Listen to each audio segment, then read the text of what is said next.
¿Qué tal? Pues bueno, vamos con un tema nuevo. Ya previamente habíamos mencionado sobre la carbonatación natural, hicimos la referencia de cuánta cantidad de azúcar, de cómo preparar la solución priming, de en qué cantidad adicionar por cada botella, o si lo quieres adicionar directamente al barril o por litro. Y bueno, hicimos una anotación muy importante referente a que la carbonatación natural es una segunda fermentación dentro de la botella y que por lo tanto hay que agregarle características o condiciones similares a nuestra levadura comparadas con las que se dieron al inicio cuando se fermentó toda la cerveza completa, principalmente hablando de la temperatura. Que después de eso sí ya se puede bajar la temperatura después de 2 semanas de esa segunda fermentación y bueno, darle un pequeño descanso, una pequeña maduración. Pero bueno, carbonatación natural, indispensable una segunda fermentación. En este video vamos a hablar sobre carbonatación forzada. Y bueno, dentro de lo que cabe, la carbonatación forzada es inyectar CO2, grado alimenticio, como te he mencionado, eh, inyectar CO2 a tu cerveza. Y para ello hay dos formas. Vamos a hablar de la carbonatación forzada estática. ¿A qué se refiere estática? La cerveza está sin movimiento, está dentro de un tanque o de un barril, dependiendo obviamente de los volúmenes.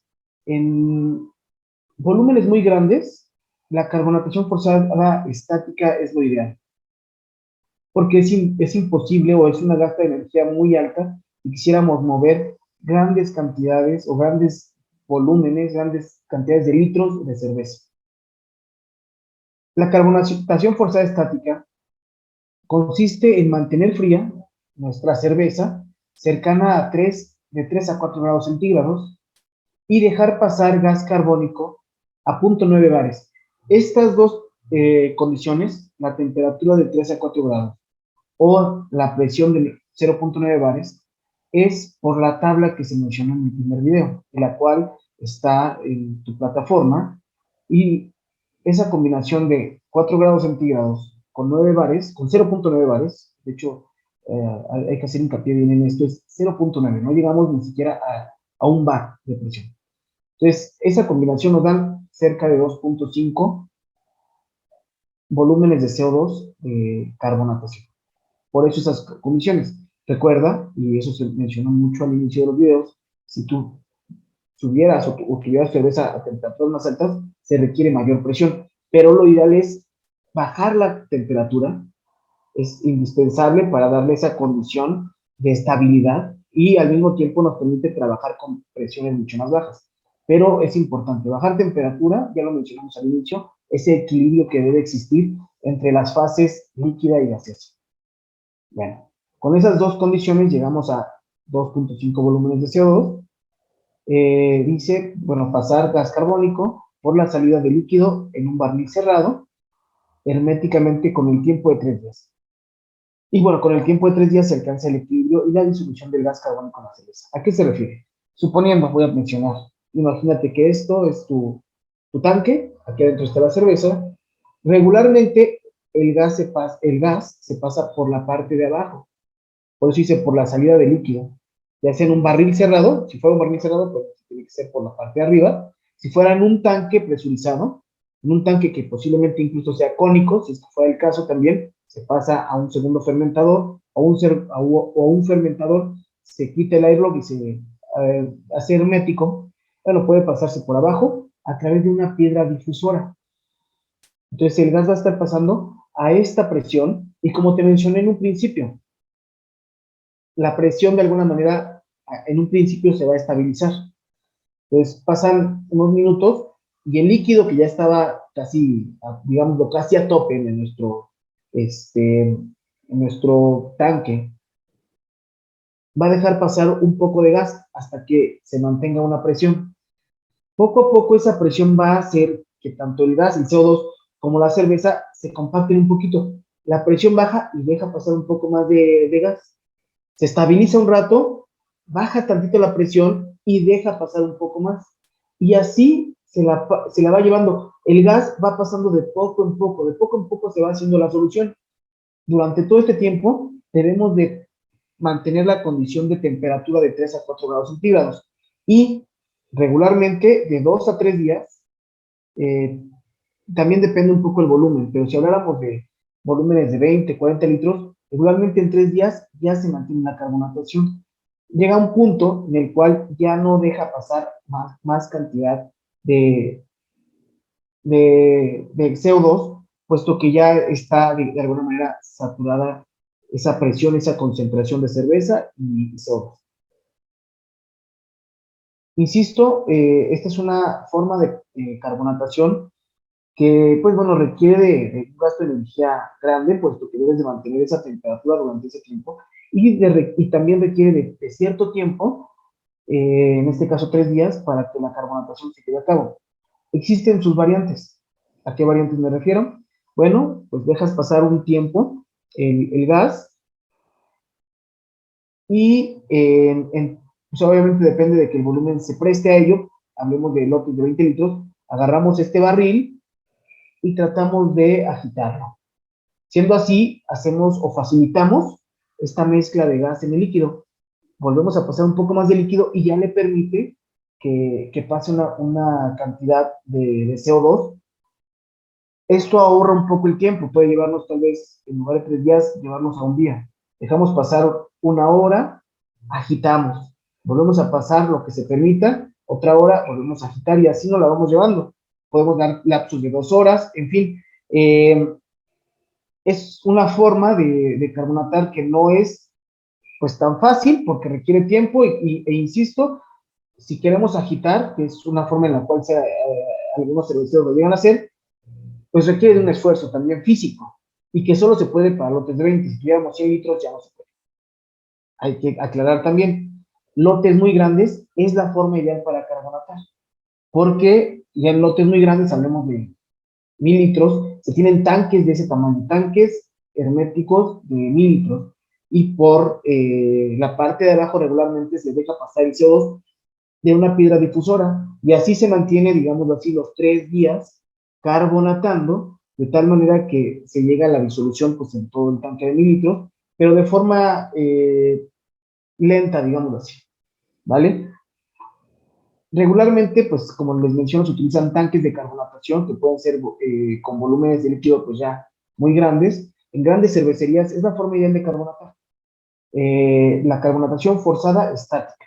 ¿Por qué estática? No hay movimiento de nuestro líquido. El gas está inyectándose, se presuriza un tiempo, cuando se llega a la mezcla, esa presión baja, por lo tanto deja entrar más gas. Eso lo hace de forma natural, digamos, el estar conectado el tanque de CO2 a esa presión y con esa temperatura a nuestro tanque presurizado.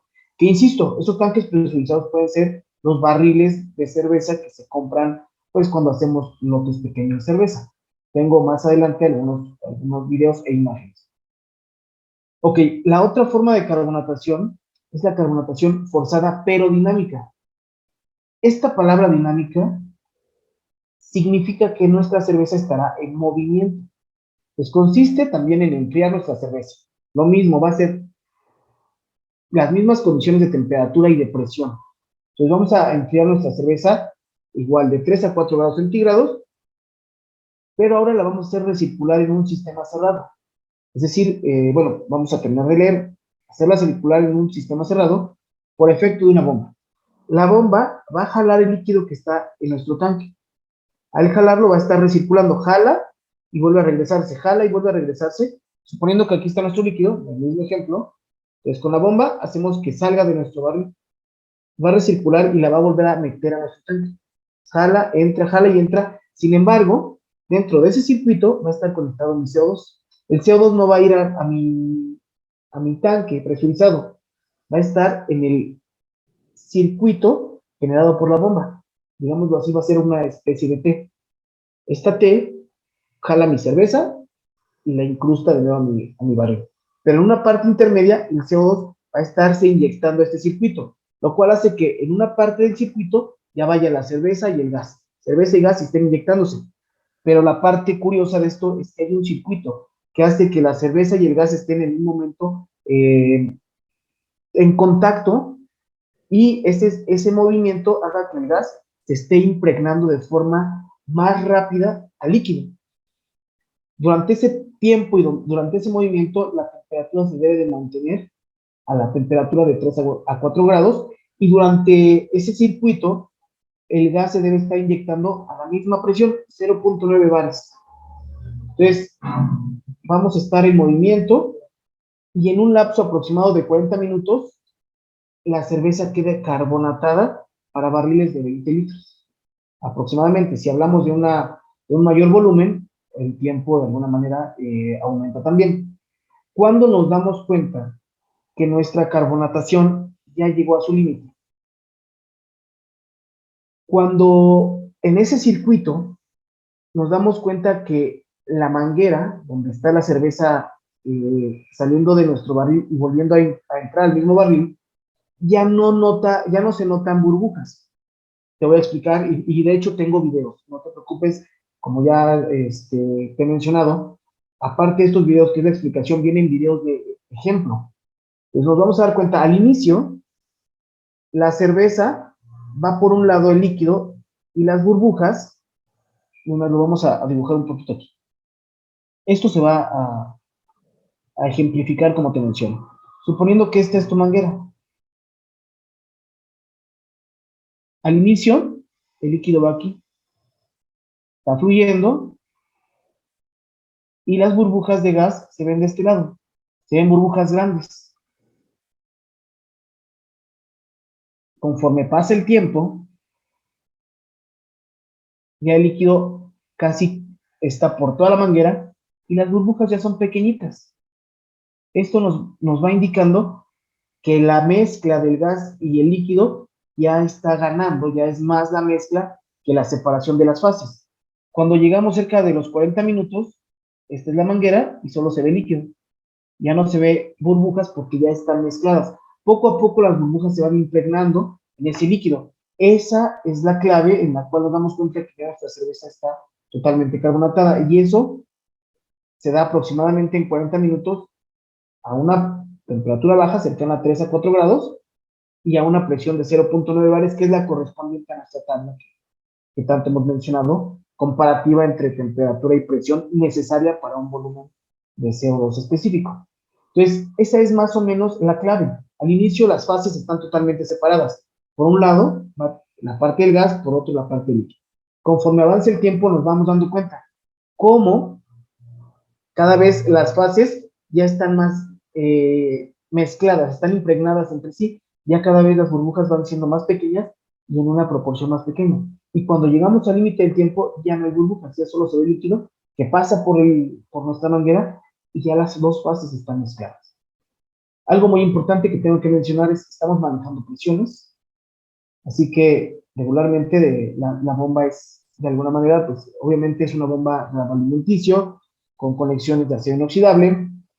Nuestro circuito, hablando de las mangueras, nuestra bomba, todo está previamente sanitizado, y las conexiones, algo muy, muy importante, las conexiones deben de estar apretadas y atornilladas, pues, de una forma correcta, para que no haya fuga de líquido, porque al estar manejando presiones, si no conectamos bien, si las abrazaderas no están bien apretadas, pues en algún punto incluso la manguera podría zafarse, que pues me ha pasado, o lo he visto en diversas ocasiones, cuando no llegamos a apretar bien estas dichosas mangueras, porque todo nuestro circuito va a estar presurizado. O sea, hay que tener cuidado justo con todas nuestras conexiones. Entonces, ¿qué es la carbonatación forzada dinámica? Es ese efecto por el cual, a través de una bomba, hago recircular, está en un circuito nuestra cerveza, y dentro de ese circuito estoy inyectando el gas carbónico. La carbonatación forzada dinámica regularmente se utiliza para gasificar cantidades pequeñas de cerveza.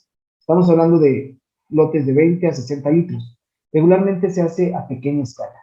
Cuando hablamos de una producción grande, ya es más complejo hacer este movimiento y es un gasto energético mucho más alto. Entonces, realmente, en cuestión de costo y beneficio, ya no nos conviene tanto hacer ese gasto, y los equipos incluso pueden, de alguna manera, saturarse, estar mezclando 100, 200 litros, 1000 litros o cantidades más grandes, ya nos forza las bombas, ya no es lo ideal.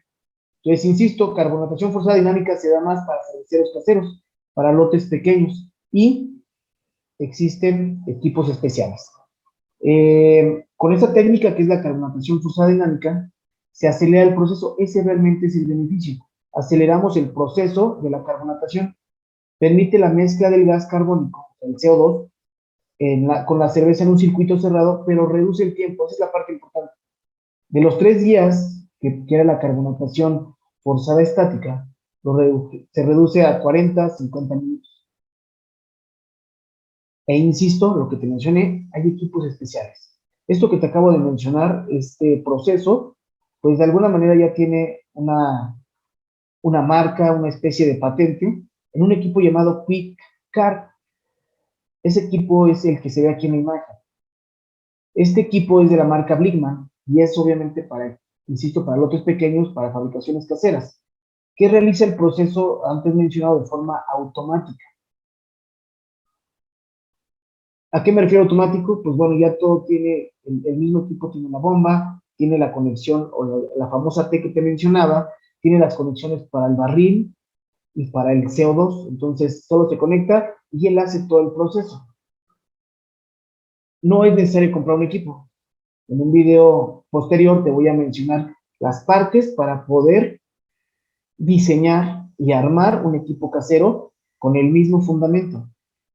Pero pues a grandes rasgos, aquí está la bomba, que de alguna manera va a extraer el líquido de nuestro barril. Aquí está la conexión. La bomba jala el líquido y la regresa de nuevo por la otra conexión. Y aquí, en esta parte, en la parte de atrás de esta T, que se ve aquí, que está la T, en la T estaría conectándose el gas CO2. Entonces la bomba jala el líquido y lo recircula. Lo va a estar recirculando constantemente. Y el CO2 va a entrar en la T, introduciéndose al circuito y haciendo la mezcla de la cerveza y gas. Y así constantemente, el barril, la cerveza debe estar a temperatura de 3 o 4 grados centígrados. Previamente ya está esa temperatura y durante el proceso debemos mantenerla. ¿Cómo? Bueno, metiéndola en refrigeración, estando en un cuarto de refrigeración o por lo menos colocando nuestro barril en un baño de hielo que nos permita mantener la temperatura que previamente tenía. Lo ideal, pues obviamente, tener un equipo de refrigeración que nos mantenga este líquido, esta cerveza, a esa temperatura durante el proceso. En otras condiciones hay fermentadores, hay barriles que pudiéramos enchaquetar o que tienen la oportunidad o la característica de mantener cierta temperatura, dependiendo obviamente de, pero el fundamento es que durante el proceso se mantenga la temperatura de 3 a 4 grados para que la mezcla sea estable, la mezcla de gas y líquido que tanto me mencionó al inicio de nuestros videos. Entonces, existe un equipo llamado QuickCard, existe en el mercado, es de la marca Blickman, y este equipo, en un video más adelante, te voy a decir cómo se puede armar. Por el momento, pues bueno, sería todo. Resumen, carbonatación forzada estática se da en más tiempo y es por efecto de presurizar un tanque. La mezcla se va dando paulatinamente. Carbonatación forzada dinámica, hay un circuito que está haciendo pasar al mismo tiempo cerveza y gas, o sea, líquido y gas, y que por efecto del movimiento genera esa mezcla. Y entonces el tiempo se hace mucho más corto para carbonatar en lotes pequeños. Lotes grandes, carbonatación forzada estática. Bueno, pues por el momento sería todo. Vamos a esperar el siguiente tema. Que tengas bonita tarde.